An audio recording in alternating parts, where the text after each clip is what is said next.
Thanks for joining us. You're watching Arirang Newsbreak, live from Seoul. I'm Han. President Park Geun-hye has announced a small-scale reshuffle today, naming new chiefs of 3 ministries. The president hopes the fresh faces will help her implement her policy initiatives in the remaining 18 months of her term. Our Song Ji-sun takes a closer look at the new ministers.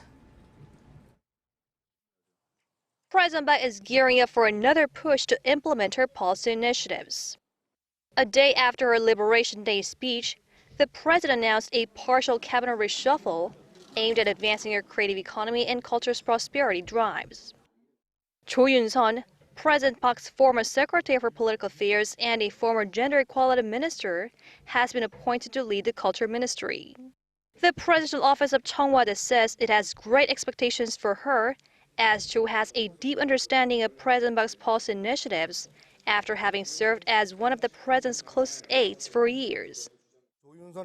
With her ample experience working for the government and at the National Assembly, we expect Cho will contribute to the advancement of cultural prosperity in the arts, content development, tourism, and sports.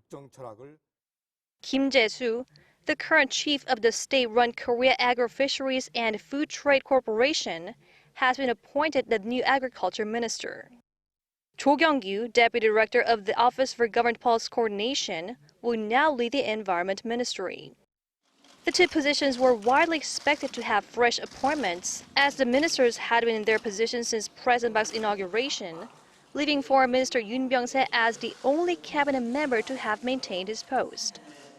The president also named new personnel at vice ministerial level. President Park's current Trade Secretary Chung Man-gi is the new first Vice Minister for Trade, and Agriculture Secretary Chung Hwang-gun will now serve as the Chief of the Rural Development Administration. President Park is hoping that the new cabinet members will give her a boost in accomplishing her policy goals for the remainder of her term. The appointees will go through a round of parliamentary hearings and take office early next month, in time for the start of the next regular National Assembly session. Song Ji-sun, Arirang News. Also today, lawmakers at the National Assembly have kicked off a 2-week-long extraordinary session. The rival parties and the public are hoping for some tangible results by the end of the month, but many expect a bumpy road ahead as a number of contentious issues have to be resolved. Our Chi Myung-gil at the Parliament for us this afternoon. After a prolonged period of gridlock and inaction, Korea's major political parties have pledged to work together and pass bills aimed at improving people's day-to-day lives during a 2-week extraordinary session at the National Assembly. The Special Parliamentary Committee on Budget and Accounts has already begun its review of the government's multi-billion-dollar supplementary budget plan. The rival parties agreed last week to vote on the bill this coming Monday. The extra funds will be used to invigorate Korea's sluggish economy in the latter part of the year. Apart from the budget supplement, the parties are expected to lock horns over parliamentary hearings on the managerial failures of Korea's ailing shipbuilders.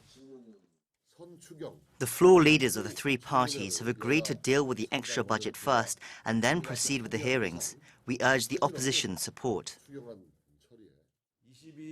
The ruling party should not make the mistake of thinking that the hearings will be conducted in haste. If the hearings get postponed over the scope of the witness list, then the vote on the extra budget bill on the 22nd will have to be cancelled. We should call in as witnesses government officials who can take responsibility. We do not intend to make the hearings an occasion for fierce political battles, but through the hearings, we hope to avoid wasting taxpayers' money. The rival parties plan to look into the root causes of the industry's financial woes and discuss the presidential office's involvement in a state-run bank's decision to inject billions of dollars into struggling Daewoo Shipbuilding and Marine Engineering. Chi Myung-gil, Arirang News. Despite many economic woes at home and abroad, Korea bounced back to become the 11th largest economy in the world last year. According to data by the World Bank, Korea's GDP reached $1.38 trillion in 2015, allowing it to climb back up to 11th place for the first time since 2004. But that doesn't mean Korea's economy actually grew, as Russia and Australia's economies in 10th and 12th place in 2004 contracted last year. Experts say Korea's GDP actually dropped 2.4% from last year, from 2014, and its per capita gross national income dropped 4 notches to 46th. The U.S. topped the GDP list with almost $18 trillion, followed by China, Japan, Germany, and Britain. This July was the world's hottest month in recorded history. According to NASA, July 2016 was 0.84 degrees Celsius hotter than the 1951 to 1980 global average. That's 0.11 degrees above the previous records set in July 2011 and July 2015, which had been tied for the hottest month. Scientists say much of the heat was trapped by greenhouse gases, while El Niño increased global temperatures this year. A record-breaking El Niño was declared in June, but global temperatures lagged by a couple of months. Experts worry that temperatures will continue to rise, even though the residual heat from El Niño has died away.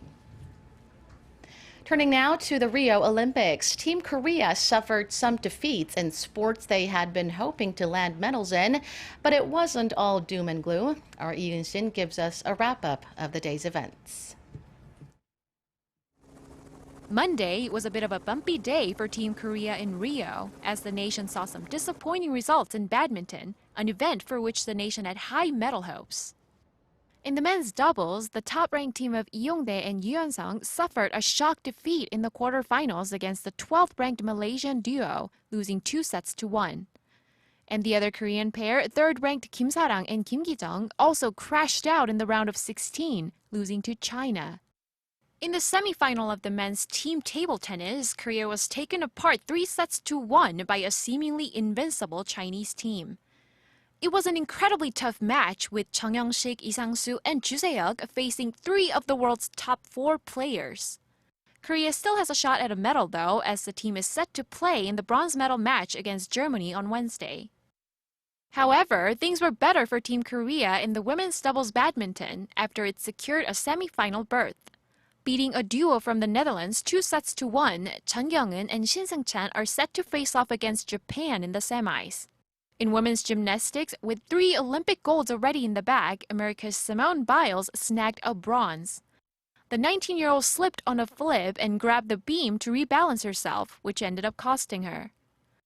Crushing dreams while giving hope to others.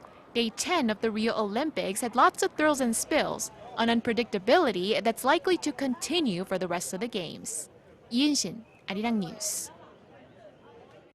And that's all from me. Keep it tuned to Arirang for more top stories throughout the day. Thank you for watching.